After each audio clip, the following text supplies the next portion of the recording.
Hello, everybody, and welcome to the Week 8 live session for critical thinking. If you are joining us live tonight, please do go ahead and at this time type your name into the chat box so that I can know that you are hearing me okay. And also make sure you can use the checklist. If you can't see the checklist right now, please let me know. Tonight we are going to cover our checklist for the week. We are not going to be doing an extra supplemental lesson. I think our presentation covers it very well this week. But we are going to go in and take a good look at the assignment and the discussion for this week. So primarily, we are going to do a short session tonight, so that's good news for you. And we are going to look at the checklist, and we are going to look at the assignment and the discussion. All right, so let's go ahead and take a look, as usual, at our checklist for this week. We've got Chapter 8, Suggestion in Media, is a great reading for this week. We have the regular discussion and assignment for this week. We also, this being an even-numbered week, we have a journal entry. Don't forget, journals are pretty entry, and you do pretty easy. And you do those by going up here to the journal button and you add an entry. Make sure that you do share it with the teacher. You do not have to share it with the class, but you do need to share it with the teacher. Otherwise, it looks to me like you did not do a journal. So it doesn't even tell me that you did one unless you click on share with the teacher. So please do make sure you've done that. Also, announcement for this week. We have a quiz and a live session. Announcement for this week: we are accepting late work up until the end of week 9. So right now, you had early on to get stuff in for free of late penalty. Now we do have a 10% late penalty for any work that comes in after the due date at this point.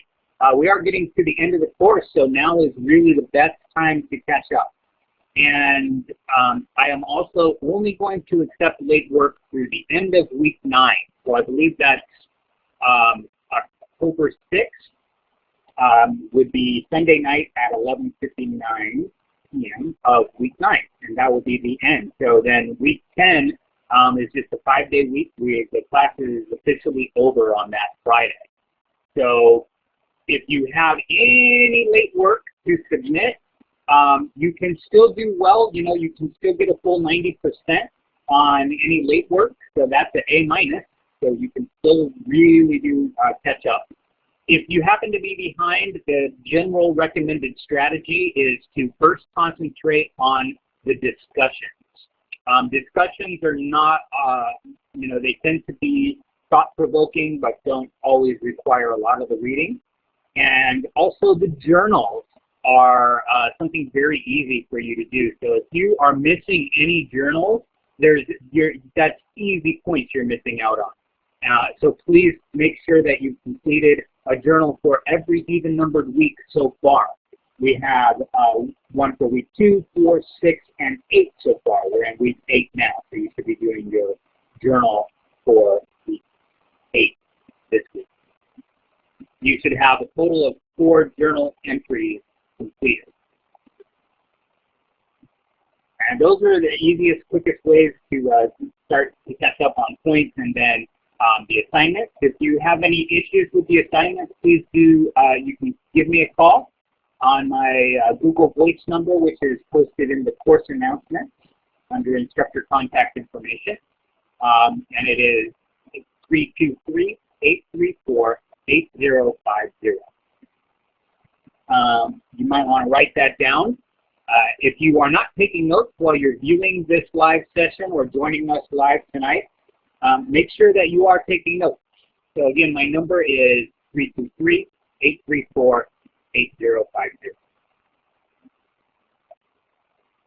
All right, so let's take a look at our assignment and discussion for this week. This week we are continuing on with really just getting good at finding problems in people's arguments.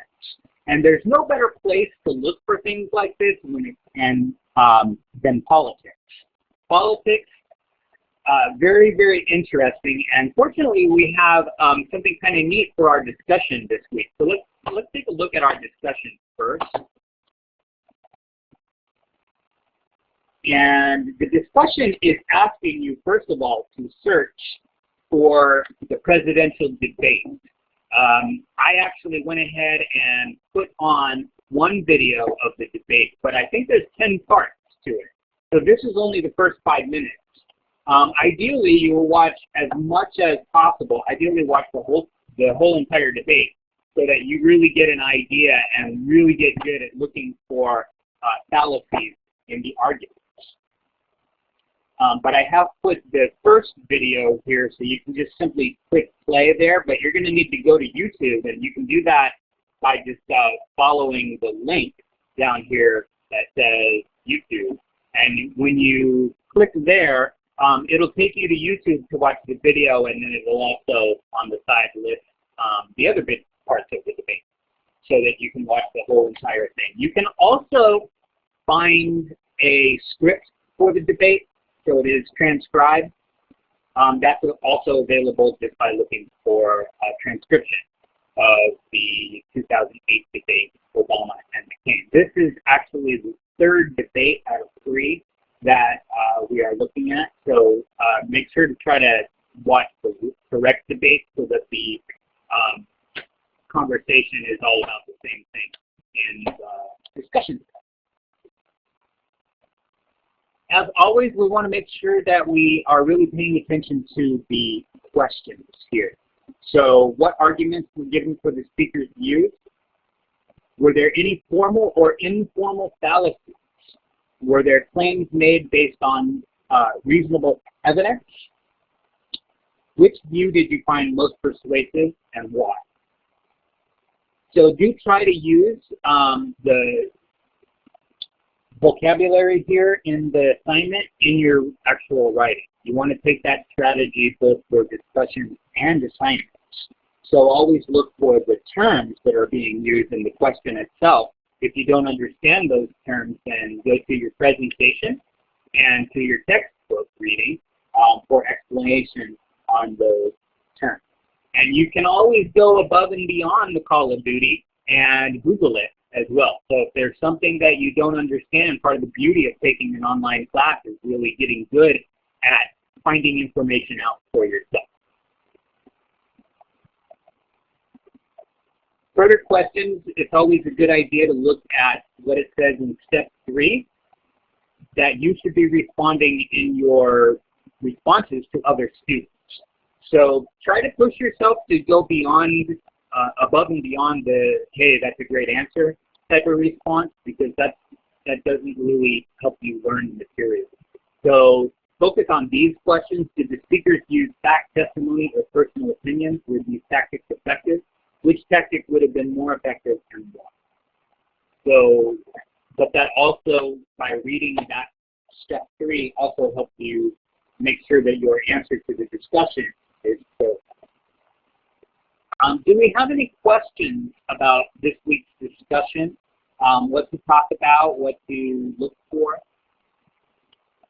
Remember, in politics, you're going to be looking for fancy tricks. So are there any times that they're using our formal fallacies? So what is a formal fallacy versus an informal fallacy? A formal fallacy, remember, first of all, usually has a name to it. So we've already classified a great deal of fallacy types. So some of the things that are typically used in politics are appeals to emotion. So if you are hearing something that is tugging at your heartstrings but not giving any premises and conclusions or argument, that's the kind of stuff you want to look for. Also, are there any attacks on the character of the other person? And also, are there any appeal to what we call ethos And that's in our presentation for this week. So make sure you understand the difference between logos, ethos, and pathos. And these are different tactics that we use in rhetoric when we're trying to be persuasive. I'll give you a brief explanation on those. Logos is basically the logic or the reasoning. So when you have someone actually giving a solid conclusion supported by truthful premises, they have a pretty good argument. Ethos is also called ethical appeal, and this is basically where we're trying to convince you that we're a good person, that our character is good, that you can trust us as a speaker. And therefore, anything you say becomes more persuasive. And pathos is an emotional appeal. So those kinds of stories that are tugging at the heartstrings, pay special attention to the Joe the Plumber stories from this debate. You may remember all of that. But it should be kind of interesting for you to go back and look at the two candidates debating back in 2008 and kind of take you back in time. And a lot has happened since then. It's very interesting, and look at who is being more persuasive and why. So really focus, if you can't pinpoint some formal fallacies, are they using any informal fallacies? And that would be things like diverting the attention away from the actual topic at hand and changing the point. You see that an awful lot in presidential debates. They're very slippery through when they're asked a question. They may somewhat on a cursory level address the topic, but then you'll notice that they're really changing the point, and they're talking about something completely different. That happens almost every response.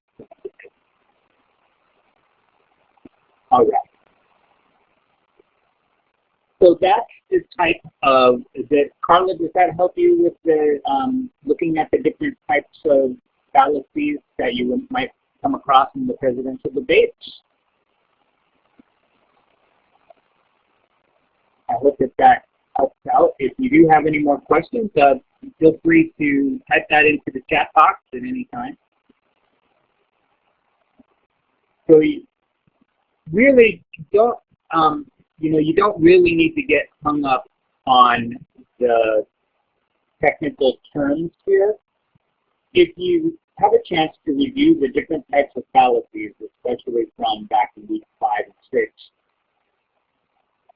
it'll really help you categorize the problems that you see or the good things that you see in the argument.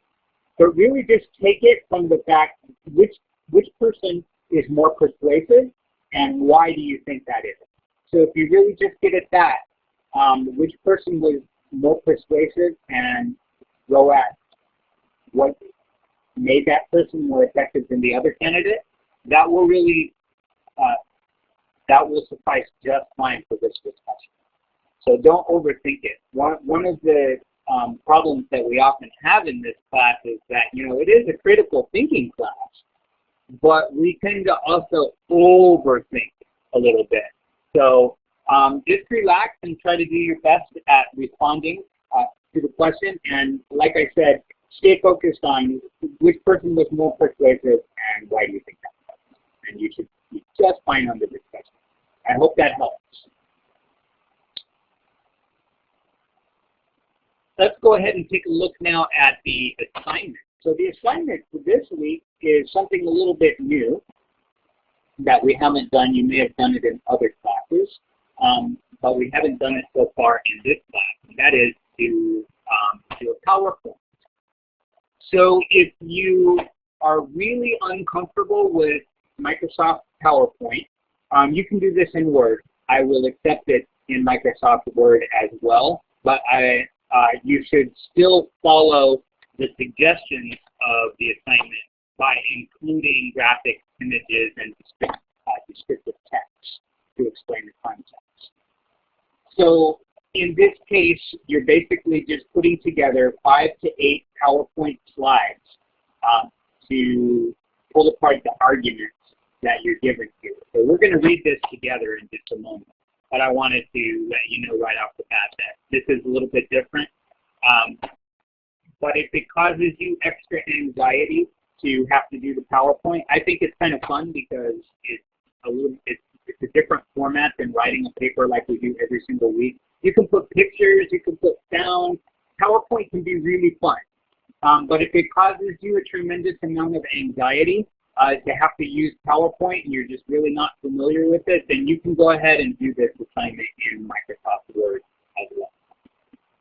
But I would prefer, I won't take any points away for that, but I would encourage you to use Microsoft PowerPoint. It is a great program to know and to learn, and it would be a nice way of changing the pace for this group.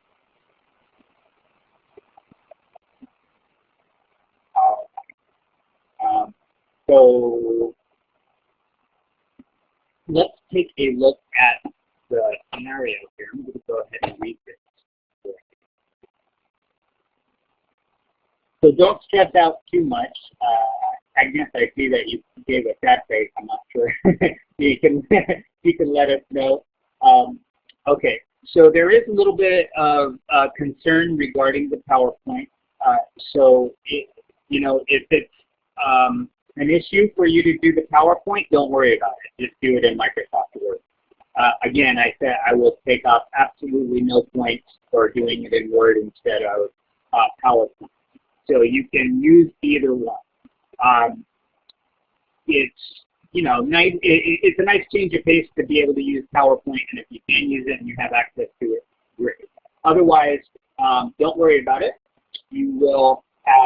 You can just do Microsoft Word. Also, Melissa gave a great suggestion. You can also use a program called Open Office. And I believe that Google Docs as well, it's now called Google Drive, also has a version of Microsoft PowerPoint, which is called Make a Presentation. So there are definitely free ways that you can do this as well. But please do not please do not stress out about having to do it in PowerPoint. I'd rather you submit the assignment than not submit it because you're worried about the PowerPoint. And you can also, you can get a little more creative with this one, and if you are doing it in Word, and do include graphics and pictures like that. All right. So let's go ahead and read this assignment now. So step 1, review the scenario. So you are the Senior Public Relations Representative for Polar Oil Corporation. Lucky you. It is your job to present Polar Oil as an environmentally cautious company, but one that is strong and unapologetic about the impact of its drilling ventures. Sounds familiar, right? But you're in the position of actually working for this company and having to explain what you do. So it's your job to present Polar Oil as an environmentally cautious company, but one that's strong and unapologetic about the impact of its drilling ventures. This can often prove a steep hill to climb. It has been useful in the past to deflect attention away from Polar Oil altogether. Right? Ding, ding, ding, ding, right there. That's an informal fallacy, isn't it? It's basically changing the point. Citing studies that might downplay the presence or severity of global warming. The following is one such study released by the BBC in 2007. Okay, so that paragraph that we just read is basically just explaining the situation and what you're supposed to do with this assignment. The actual thing that you're going to be analyzing is the next paragraph, which is in italics. Okay, so let's read that together. Instruments show that there has been some warming of the Earth's surface since 1979, but the actual value is subject to large errors. Most long-term data comes from surface weather stations. Many of these are in urban centers which have been expanding and using more energy. When these stations observe the temperature rise, they are simply measuring the urban heat island effect.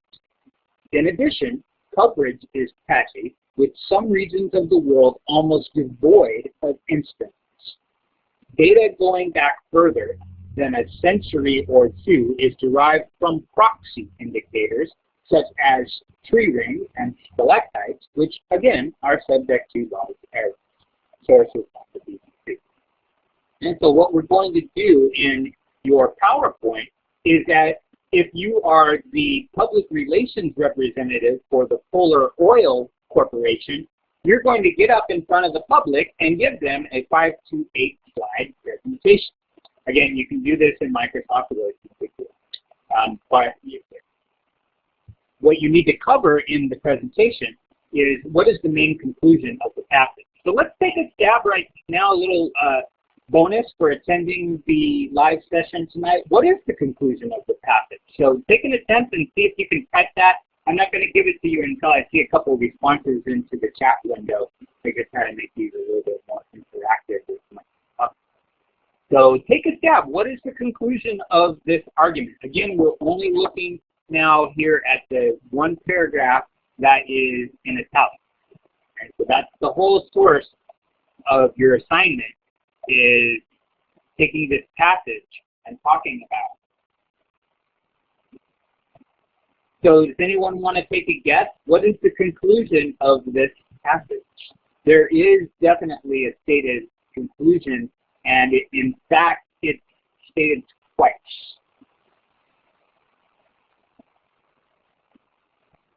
And I'll give you even more clue. Not always, but oftentimes a conclusion of the argument might come at the end. So take a look at what is ending in this.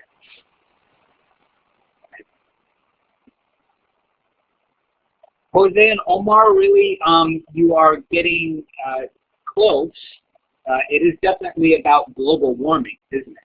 And really what they're trying to do, and this is not the conclusion, but this is what they're doing with this argument, is we already know that you are deflecting attention away from solar oil altogether. So that's an informal fallacy right there. And I want you to write about that in your paper. That's in any other informal fallacies that you may notice. The conclusion, yes, Melissa, you nailed it. The conclusion is there are large errors with the study. And so what they're trying to do, obviously, is divert attention away and also say that there's really no support for global warming. And if you think there's absolutely no support for global warming, I'm not sure if it's available on the internet. Probably at least portions of it are. Remember the movie The Inconvenient Truth by Al Gore? And the whole thing was really him presenting PowerPoint slides about proving that there is a huge problem with global warming, and that there's all sorts of evidence. But of course, an oil company is not going to admit that. We want to say that there's no big deal with the environment. There's nothing to worry about, people. The environment's going to be just fine, so we're going to go ahead and keep on drilling massively and doing whatever we want for the world because there's no issue. We don't have to worry about global warming because it's not true. And that's basically what they're trying to get at. So the conclusion here in this passage is that these studies have large errors. So they're saying basically that any kind of study that does show that the Earth is actually warming. So really that's what we're getting down to. When we say global warming, that's really, it's not necessarily the Earth itself, but it is the temperature of the planet is increasing. And that's because we use all these what we call greenhouse gases, and it's making a greenhouse effect and warming up the whole atmosphere. So you want to look at this argument, again, the one in italics, and not only are they doing informal fallacies, but do you see any other kind of fallacies? Do you see any formal fallacies? Make sure you're talking about how the author supports the conclusion. So again, the conclusion being there are large errors with the study. How do you know there's large errors? Do those premises really support the conclusion? Right? And although they may support the conclusion, do they really support the overall theme that there's no such thing as global warming? We don't have to worry, you know, we can drill all we want and spill as much as we want because it doesn't matter. There's no problem. So take a really good look at the argument. So let's pull this apart real quick before we go this evening. Take a look at the passage just a little bit more deeply. But first, we're going to read the rest of the question. So what argument types do you see? How can you classify these arguments based on their strength? Is the argument strong or weak? Do you see formal or informal fallacies? If you do see formal fallacies, try to identify which ones that you see. So if you see false cause, that's right about that, and that there's also, if you see changing the point, which is an informal fallacy, then you want to talk about that. So instruments show, so we're going back and reading the paragraph critically one more time. So let's do that. Instruments show that there has been some warming of the Earth's surface since 1979, but the actual value is subject to large errors. Okay?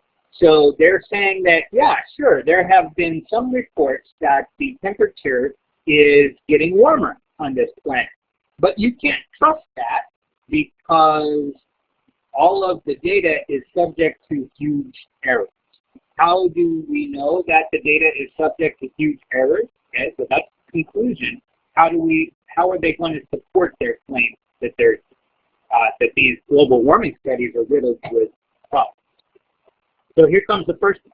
Most long-term data comes from surface weather stations.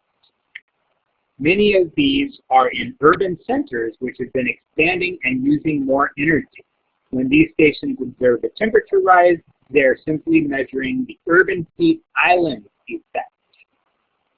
Okay, so they're basically saying that because these cities are using more energy to expand, it's making the city warmer. Does that necessarily make any sense? Is that a fallacy of false cause? And I think that you may find that there's really no cause and effect relationship here. Okay? Do you really agree that you know, if you're building a lot in a city, you're going to cause the temperature of that city to rise? If you're using a lot of electricity, does that cause the temperature to rise?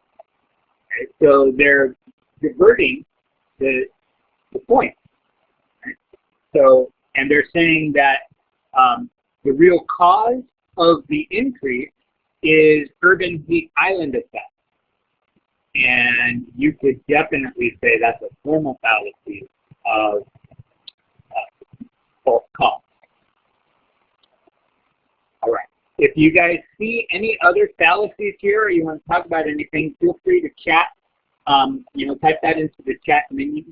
We are only going to be here for a few more minutes, so if you have anything to input on this particular argument, please do put that in, and I'll mention it. That'd be great. Let's continue on. So, in addition, coverage is patchy, with some regions of the world almost devoid of instruments. So, they're saying that you know, it's kind of like the argument we were looking at last week with the water. Is one sample of water in the Appalachian Mountains enough to really generalize? So they're saying that these studies have a weak induction. So they're pointing out the problem of weak induction with the studies, saying that because we're not measuring the temperature in every single part of the planet, then there are certain parts of the planet we have no idea about. Those parts of the planet maybe would counterbalance the data that shows the planet is getting warmer. But do you find any problems with that argument as well? So if we are measuring a significant part of the planet, let's say millions of thermometers all over the globe, is the fact that there's no thermometer down on the South Pole, do you think that weakens significantly the argument? So you can talk about those in your PowerPoint presentation.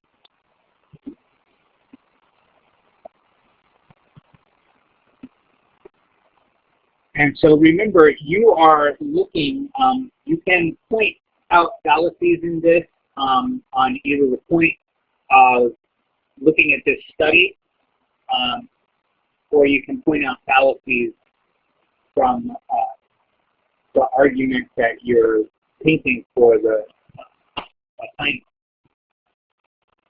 And I probably just confused you. I confused myself.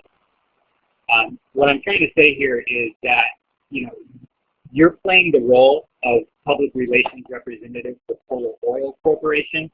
So you can basically take this argument, right, and show, you can demonstrate it and kind of help support this argument. Or you can also take a look at the problems with the argument. So you can take either approach. You can play, I'm working for Solar Oil Corporation and I'm agreeing with this, so here's why I agree. Or you can say that I don't agree with this, and you're kind of taking yourself out of the role of representing the corporation, but you're still critically analyzing the argument. So either way you want to approach that, you can say, hey, yeah, I believe in this study. I'm representing Solar Oil Corporation, and this is why I believe in this study. Or you can say, no, this study is garbage, and let me tell you that. Great question from Agnes. How do you turn in the PowerPoint? So it's going to be exactly the same way that you turn in your regular weekly assignments. You're just going to go to the Dropbox, and you're going to click on Add, I think it's called Submit Assignment, and then you'll select the appropriate basket, put it in for the it'll be week 8, and then you just attach your document. So down towards the bottom of the, when you're submitting something into the Dropbox, there's a little paper clip. So look for that, and it's just like attaching something to an email. Yeah, so you just attach your file to the Dropbox by saying, I think it's called Add Remove. And so you click on that, and I believe it has a little paper clip.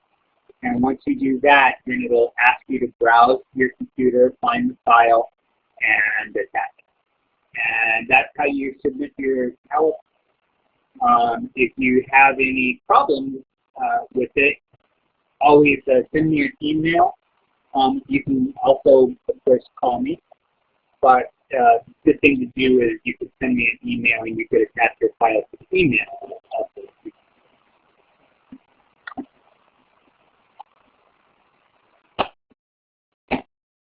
All right.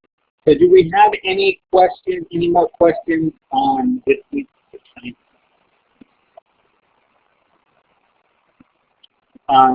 It is urging you to include the following in your presentation: graphics, images, and descriptive text to explain concepts, detailed speaker notes to further explain information on each side. So this is what, when you're building a PowerPoint, you have a little box at the bottom of the screen for your notes. So, you might want to type some notes in there. I won't take points all the way if you don't. That's a good place to also include information. And citations to any sources used to complete the presentation. So if you look up any information, you will see a little bit of inconvenient truth, then you need to cite your sources on that.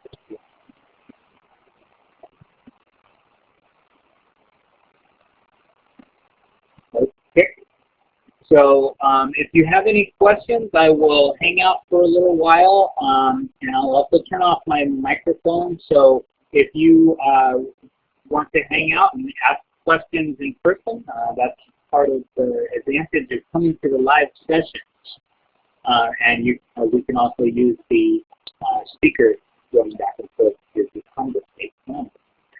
So thank you so very much for attending the Week 8 live session for critical thinking. I hope that you got a lot of information out of it, and it helps you do well on your assignments. And also, don't forget, don't overthink things.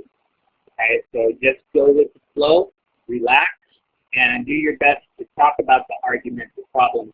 You know, you can talk about how strong or weak an argument is, or who's winning the debate in, you know, just normal everyday language. And what you're going to really be talking about through that is what we're discussing in this course, which is how to think critically about the information that you're presented around you each and every day. All right, so I hope you guys have a great rest of the week, and as I said, I will be hanging out for a little while if you have any questions. Thanks so much, and see you next week.